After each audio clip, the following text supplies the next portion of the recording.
A história de Maria, mãe de Jesus. Quem foi Maria de Nazaré? Maria, mãe de Jesus, foi a mulher escolhida soberanamente por Deus, pela qual nosso Senhor e Salvador veio ao mundo. Ela também é conhecida como Maria de Nazaré. Pouco se sabe sobre quem foi Maria, mãe de Jesus, especialmente com respeito a detalhes biográficos.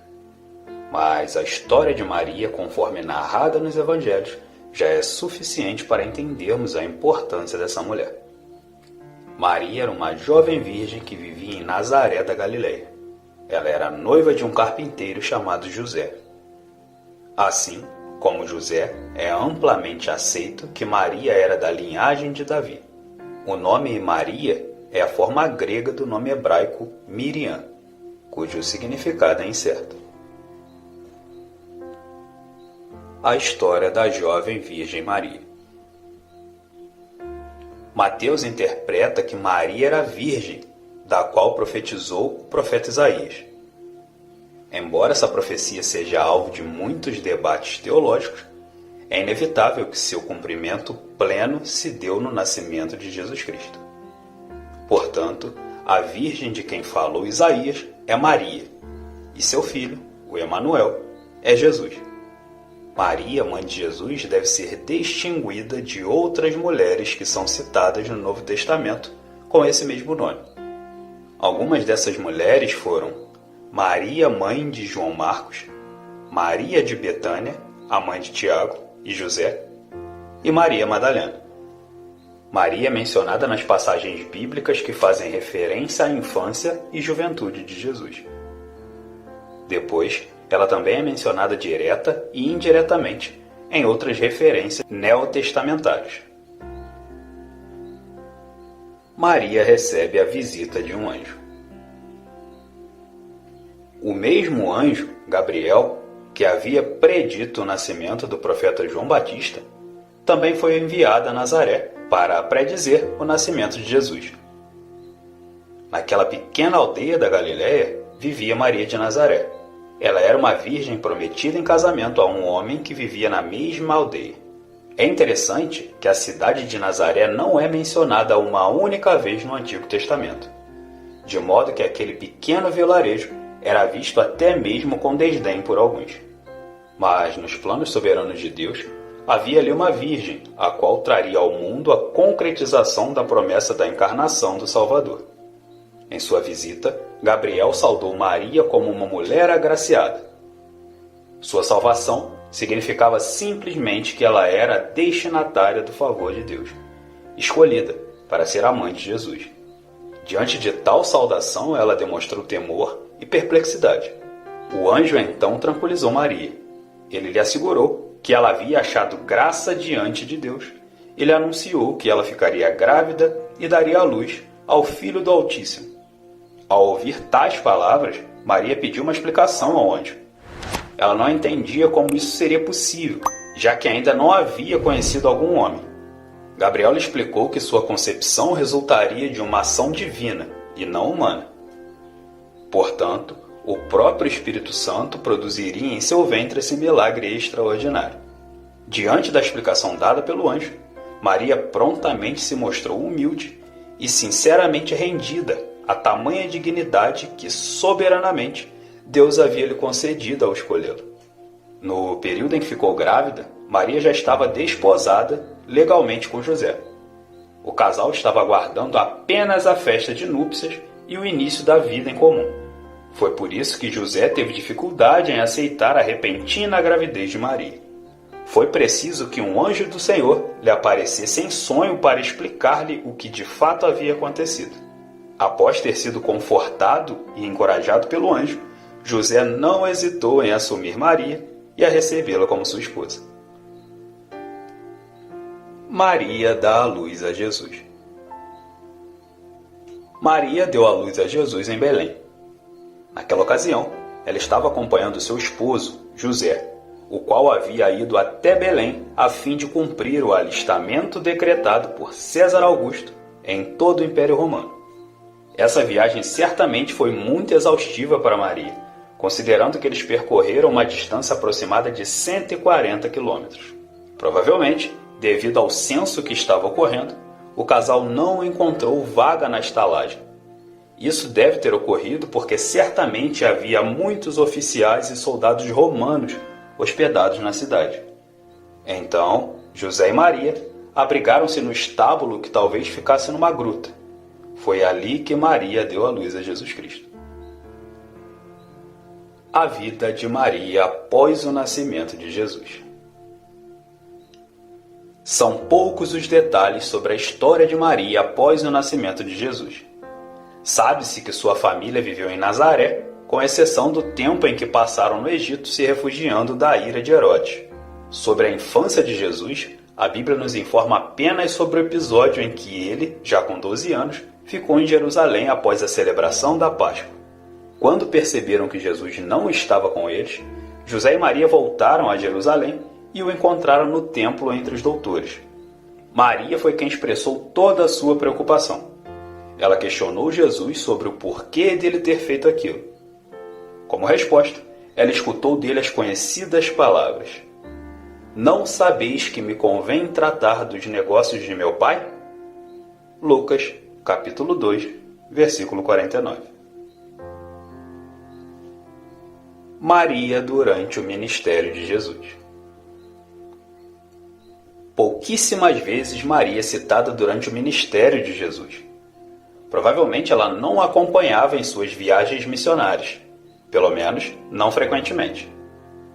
No entanto, ela esteve presente no primeiro milagre de Jesus registrado nos Evangelhos, quando ele transformou água em vinho em um casamento celebrado em Caná.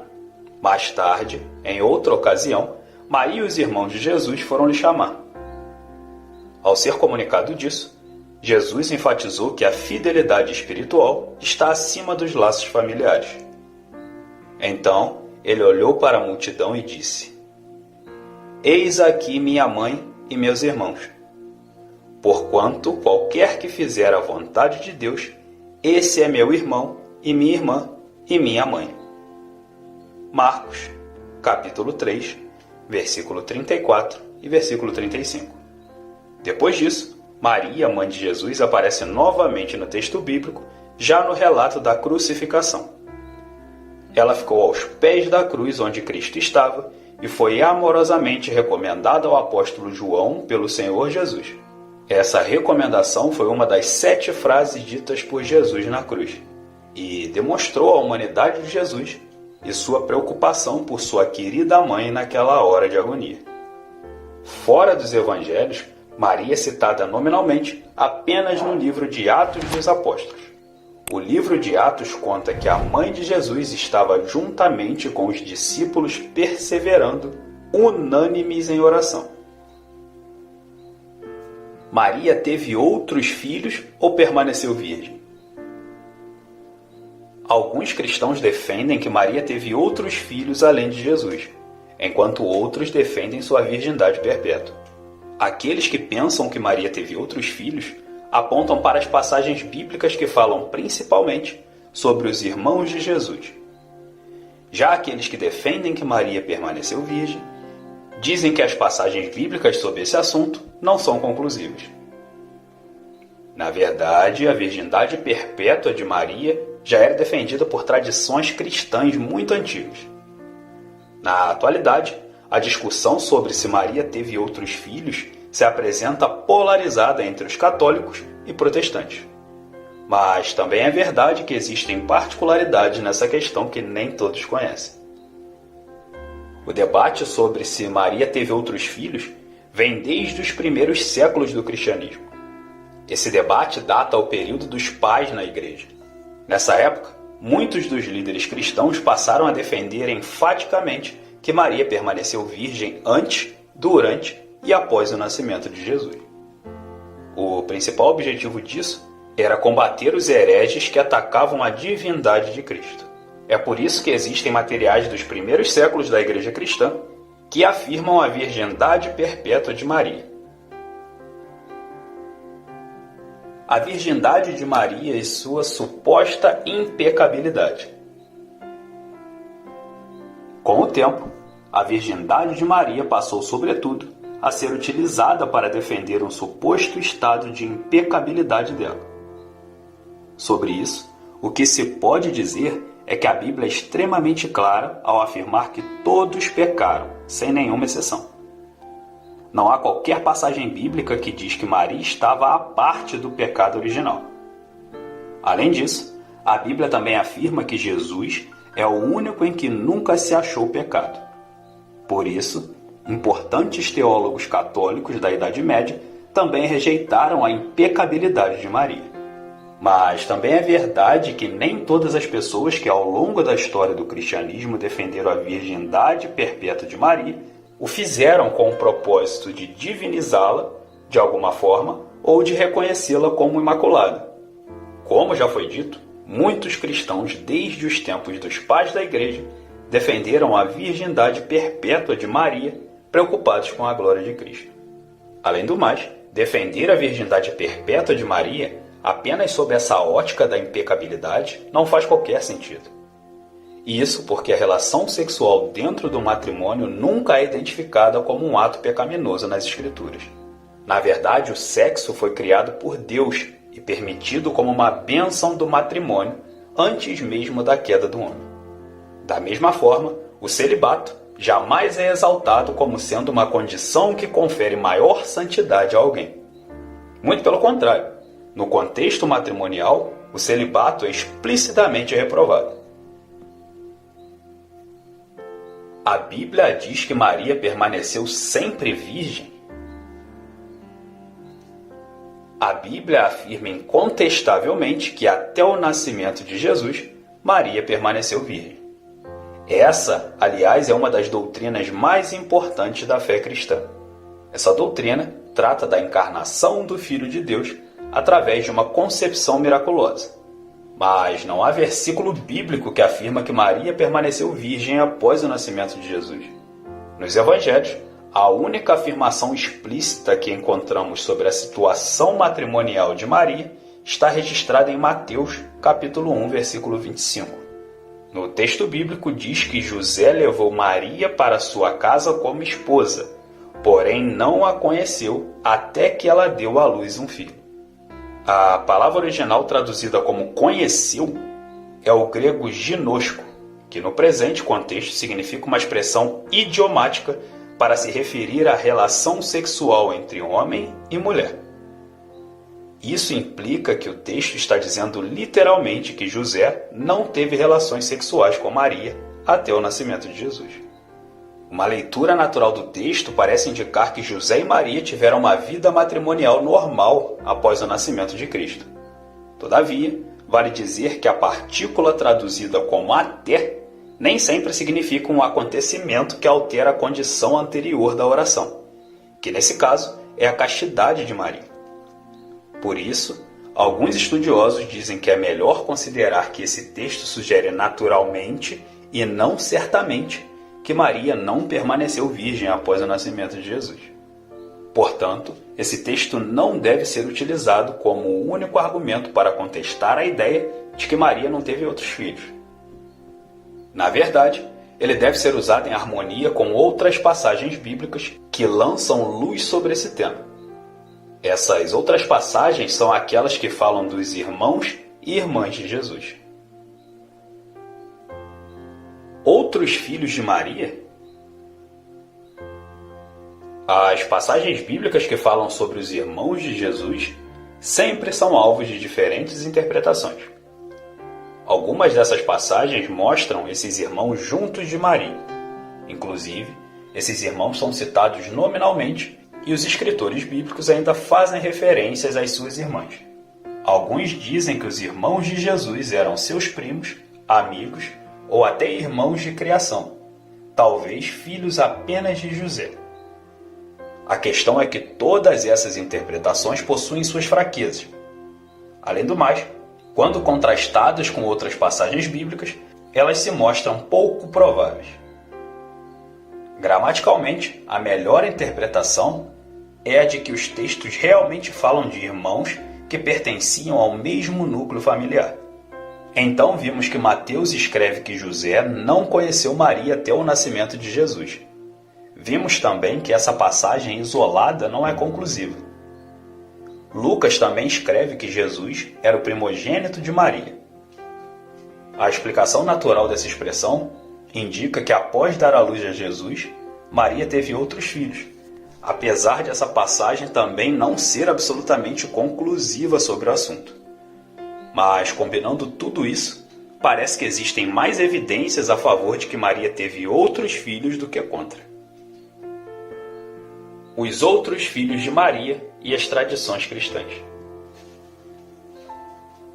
Como todos sabem, a teologia católica nega que Maria teve outros filhos além de Jesus. Geralmente, os estudiosos católicos adotam aquelas posições que dizem que os irmãos de Jesus eram seus parentes ou amigos próximos. A minoria deles prefere dizer que os irmãos de Jesus poderiam ser filhos de José, frutos de um relacionamento anterior. Na atualidade, dentro da teologia reformada, a grande maioria dos estudiosos afirma que Maria teve outros filhos. Mas alguns dos reformadores e outros líderes cristãos da Igreja Reformada em seus primeiros anos também não ensinavam que Maria teve outros filhos. Por isso, alguns ramos cristãos de tradição luterana, por exemplo, ainda negam que Maria teve outros filhos. Esse posicionamento reflete a própria opinião de Lutero sobre o assunto. Úrico Zwinglio também pensava de forma semelhante. Talvez por isso, a segunda confissão helvética cita sutilmente o conceito da virgindade permanente de Maria. Já João Calvino não se preocupou em fazer um posicionamento exaustivo sobre o assunto. Parece que ele também pensava que as referências de Mateus capítulo 1, 25 e Lucas capítulo 2, versículo 7 não eram conclusivas para afirmar ou negar que Maria teve outros filhos. Ele entendia que a Bíblia afirma claramente que até o nascimento de Jesus, Maria continuou virgem. Após isso, basicamente Calvino dizia que não era possível afirmar o que realmente aconteceu, se Maria teve outros filhos ou não. Em resumo, o que pode ser dito é que, considerando unicamente as passagens bíblicas do Novo Testamento, parece que a interpretação de que Maria teve outros filhos se apresenta naturalmente como mais provável.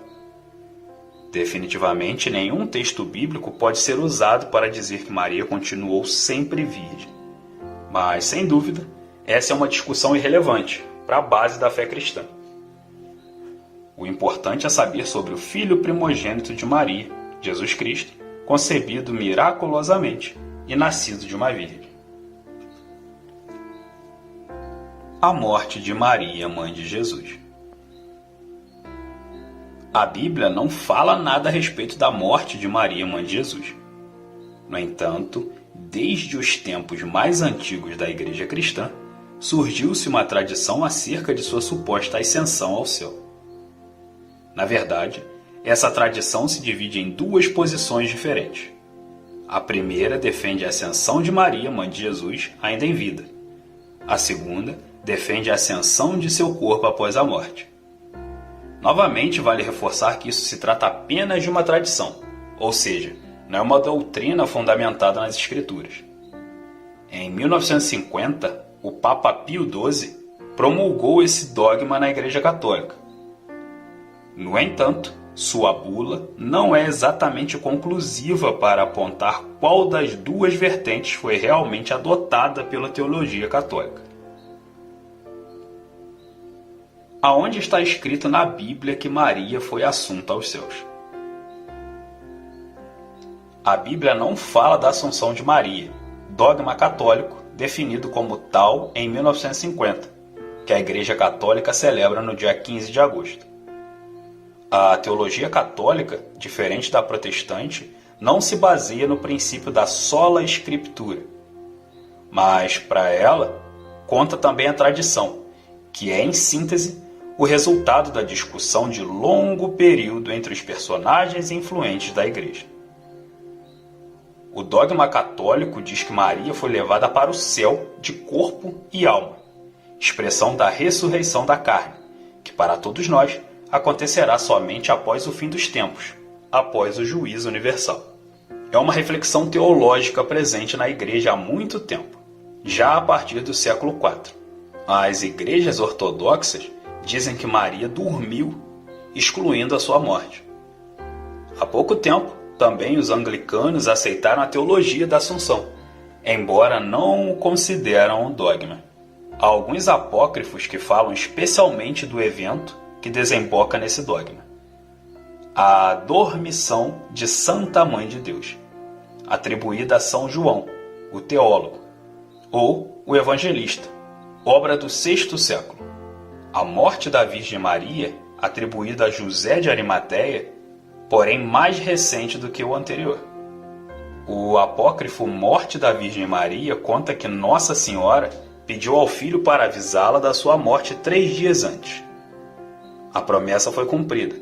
O 2º ano após a ascensão de Cristo, Maria estava orando quando o anjo do Senhor apareceu a ela. Ele estava segurando um ramo nas mãos e disse: "Em 3 dias será a sua assunção." Maria chamou José de Arimateia e os outros discípulos do Senhor e anunciou a eles a sua morte. Chegando no domingo, na 3ª hora, conforme o Espírito Santo desceu sobre os apóstolos em uma nuvem, Cristo desceu com uma multidão de anjos e acolheu a alma de sua amada mãe. Houve um tal esplendor de luz e um perfume suave, enquanto os anjos cantavam o cântico dos cânticos, que o Senhor disse: "Como o lírio entre os espinhos, assim é a minha amada entre as filhas." Que todos aqueles que foram ali presentes cobriram seus rostos, como os apóstolos quando Cristo se transfigurou no Monte Tabor, na presença deles. E por toda 1h30 ninguém foi capaz de se levantar. Então a luz foi embora e junto com ela foi assunta ao céu a alma da bem-aventurada Virgem Maria, em um coro de salmos, hinos e cânticos. E enquanto a nuvem se elevava, toda a terra tremeu, e num instante todos os habitantes de Jerusalém viram claramente a morte de Santa Maria. Naquele momento, Satanás instigou os habitantes de Jerusalém, que pegaram em armas e se dirigiram contra os apóstolos para matá-los e pegar o corpo da Virgem Maria, que queriam queimar. Mas lhes veio uma cegueira e não puderam fazer nada. Os apóstolos fugiram com o corpo da Virgem Maria, levando-o até o vale de Josafá, próximo ao Jardim das Oliveiras, onde eles colocaram no sepulcro. Naquele momento, conta o apócrifo, uma luz do céu cobriu os apóstolos e o corpo santo de Maria foi arrebatado aos céus pelos anjos. Maria, mãe de Jesus, deve ser adorada? Obviamente, Maria, mãe de Jesus, não deve ser adorada. Nossa adoração deve ser direcionada apenas a Deus. Também vale dizer que não há qualquer base bíblica para defender que Maria ocupa uma posição de destaque ao lado de Jesus, como um tipo de intercessora. Segundo a Bíblia, o próprio Cristo é o único mediador entre Deus e o homem. Além disso, a Bíblia é bastante clara em dizer que todos os seres humanos pecaram e carecem da graça de Deus. Nesse caso, Maria não é exceção. Ou seja, biblicamente, a doutrina da impecabilidade de Maria não faz qualquer sentido.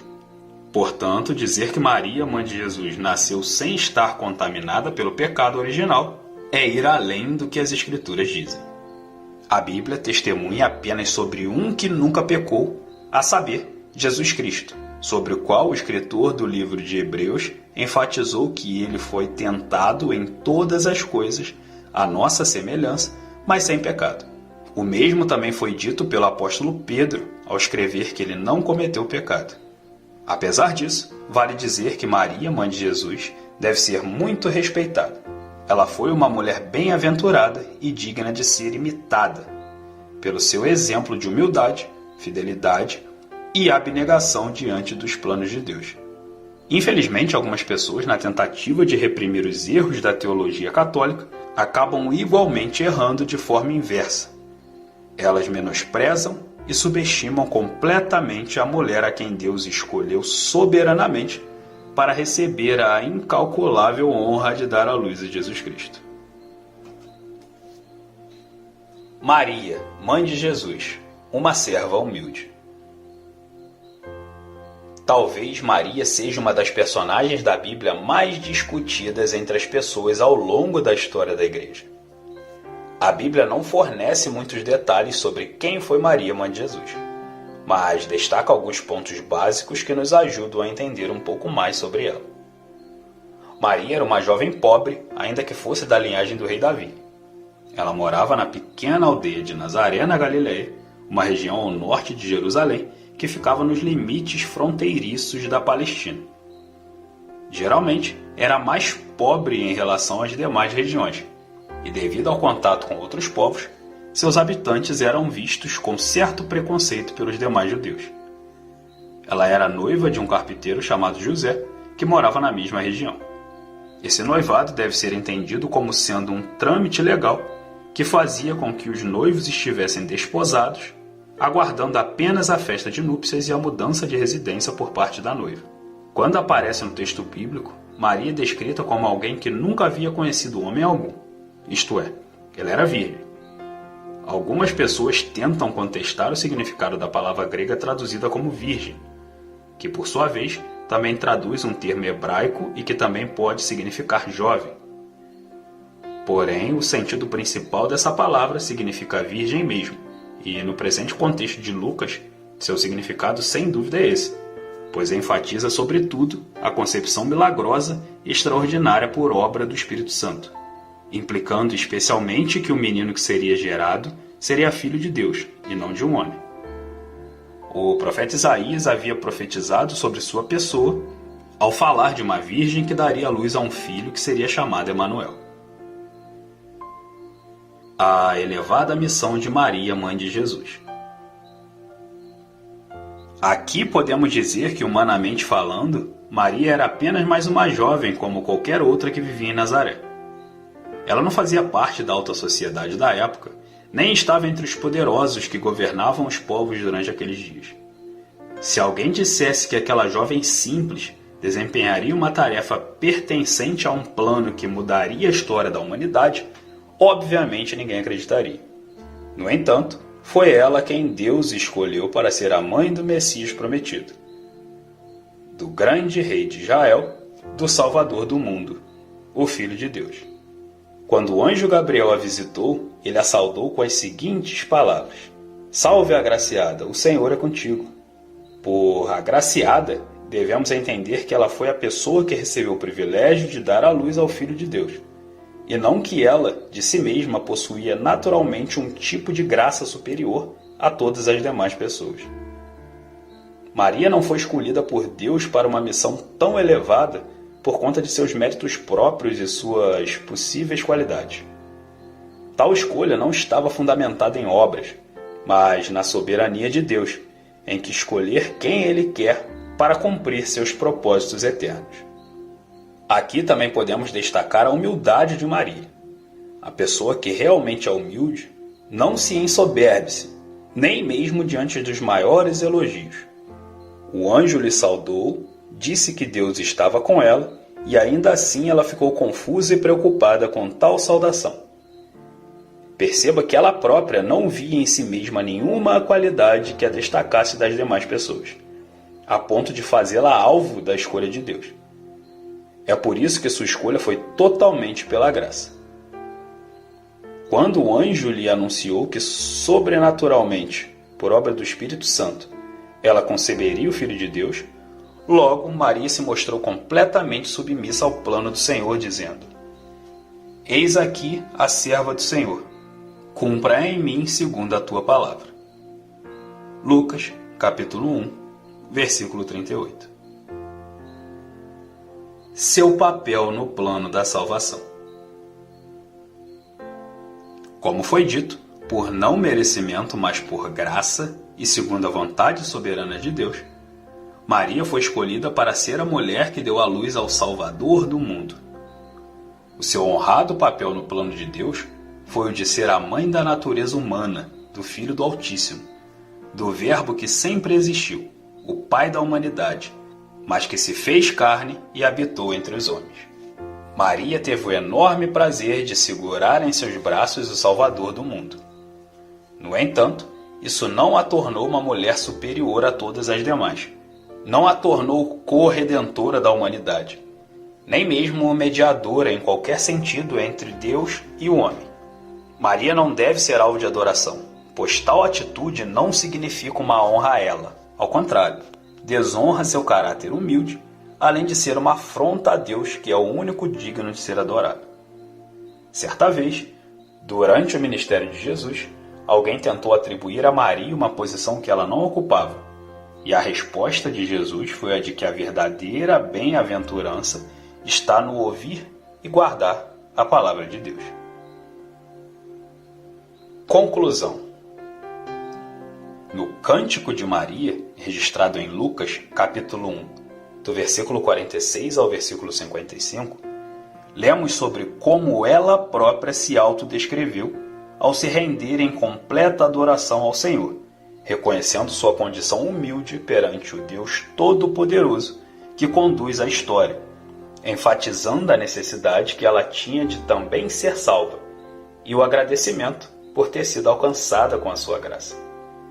Maria realmente era uma serva humilde, temente ao Senhor, bem-aventurada, não por sua própria natureza, mas por ter sido escolhida por Deus para conceber o seu filho. Bom, pessoal, espero que tenham gostado do vídeo e gratidão por todos vocês que chegaram até aqui no final. Caso vocês tenham alguma dúvida ou alguma sugestão por qualquer tema, podem deixar aqui nos comentários que eu vou responder todos vocês. Tudo bem? A paz do Senhor a todos vocês.